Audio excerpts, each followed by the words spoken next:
Hello, this is this again, and I guess I'm just gonna make this just a talking video because really today or tonight there really hasn't been really much for me to do right now, so I just wanted to make a video just for the hell of it.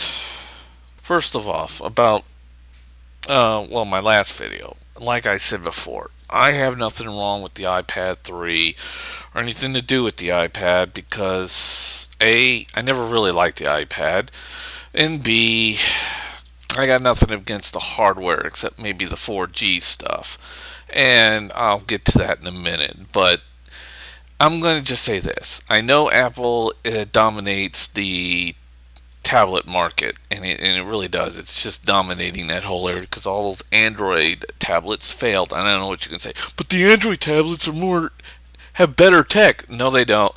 Well, actually, yes, they do, but nobody cared. And this is like the whole console thing. You can beef up all the graphics shit you want. In the end, it's just about gameplay. That's all it's going to mean. If you have no good gameplay and if you have spectacular, wonderful graphics in your computer and no gameplay, no one's going to give a shit. And yeah, Apple really hit the top mark with their iPads, as much as I hate to say that. And yes, I know, Apple's losing their dominance over the smartphone, mainly because of just one simple thing. And this is where my complaint about the 4G comes in. They didn't put 4G on their phones. I know they didn't put it on their 4Ss, and they should put it at least on their iPhone 5s.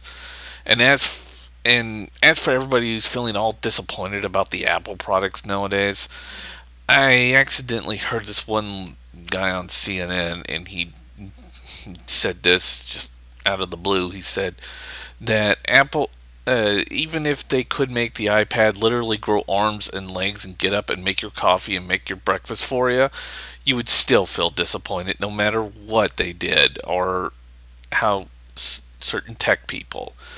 But as far as I'm concerned, Apple accomplished what they wanted to accomplish with the iPad anyways. As far as Apple TV goes, that thing still needs to be put on a slingshot, and then some guy saying firing, let it fling through the air and let a guy with a shotgun just shoot it. Put that absolute piece of shit out of its fucking misery. And I'm completely fine with the iOS updates. The only thing is, and yes, I know, when they come out with the next iPhone, they better put 4G on it. Most likely they will, but there's a good chance they probably won't. Minimum good chance. And they have no excuses if they don't. And as for the iPod Touch, Apple needs to upgrade that. I think they haven't upgraded the hardware in over 2 years. Oh no, they changed the coloring, but they didn't change any of the hardware for some fucked up reason. And then we come down to the other set of handhelds. As you all know, the 3DS has pretty much gone back to selling higher than the Nintendo DS. And the PS Vita sells, well, is pretty much just about the same as the Microsoft phone sells. It's a joke. Or the Windows phones, but still a joke. Yes, the PS Vita has better graphics, but it's just not holding up well, is it?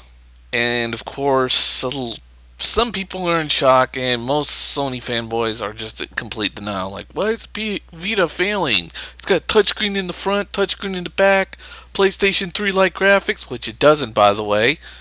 2 analog sticks, and, well, and of course, there's a few downsides, like internal battery that you're unable to remove, so they can put that whole touch sensor in the back. And of course, overpriced memory cards. I know, yeah, but I can get cheaper memory cards. Yeah, but the PS Vita requires you to use, or Sony requires you to use proprietary memory cards only for the Vita. And not only that, these cards are smaller than a thumbnail, and yet they cost like $30 to $40. I mean, the $36, the 36 gig one is about close to $100, and this thing is smaller than your thumbnail, and you're just standing there like, why am I paying for this thing? I don't think it's 36 gigs. I'm not really looking at them right now, but just saying.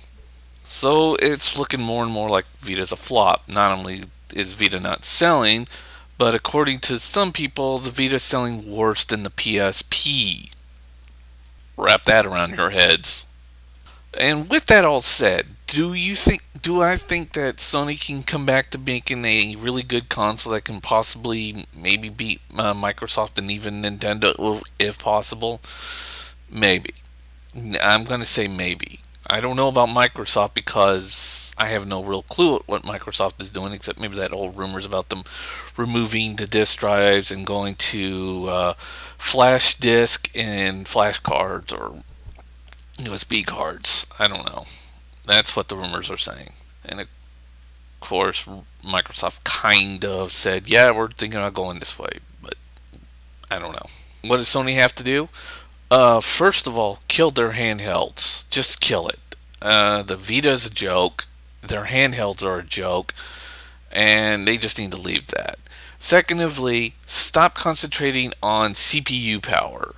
And putting lackluster GPUs in there, because the GPU in the PlayStation 3 doesn't exactly have all this great GPU power and has to rely on the cell processor to finish off its graphics for it, and you just stand there like, who designs a console like this? Oh, nobody. I mean, it's fine if they put the same exact cell processor that they had in the PlayStation 3 and put it in their next generation one, but just put a little bit more better graphics card in there. It doesn't have to be spectacularly the latest and greatest, but just something that's a little bit more powerful. And also, don't put in the latest and greatest or the most recent graphics processor. Just put something in there that's reasonably powered and that all the developers can use. Nintendo's using this on the Wii U, and the developers like it. And unlike the Nintendo Wii, which was way, graphics processor that was way weaker than the current ones that were out, like the 360 and PS3. I mean, the Wii U is at least putting the graphics card that's a lot more powerful than, what was in the Wii at, well, that time, if you guys can understand. And I know I'm being a lot confusing here. But, yeah, latest and greatest is not the grade, the thing to go for. Just put in something that's reasonably powerful, maybe 2-3 years, just like what they did with the PlayStation 2. I mean, the PlayStation 2 wasn't exactly that powerful, but it was the top console on the market. And, keep all the interface stuff that they had for the Vita and put it all into the PlayStation 3. And yeah, maybe, or in the PlayStation 4.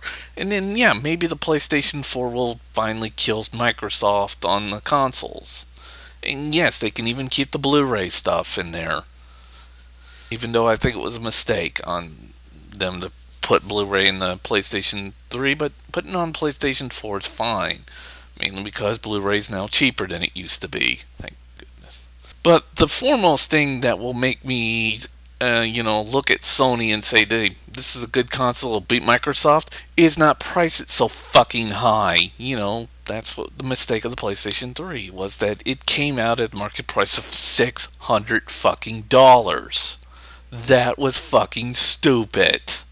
I mean, at least Microsoft, when they priced theirs at $400, they can at least, take some of their money back. But god damn, did it take Sony forever to make half or most of their money back after that little train wreck. I mean, look at all the other consoles that were past $600, or at least $600 to $700. The Apple Pippin and the 3DO and even the CDI, all train wrecks. All died, and all were considered worst consoles ever made. But yeah, drop the price, Sony, and I'll consider you. That's all.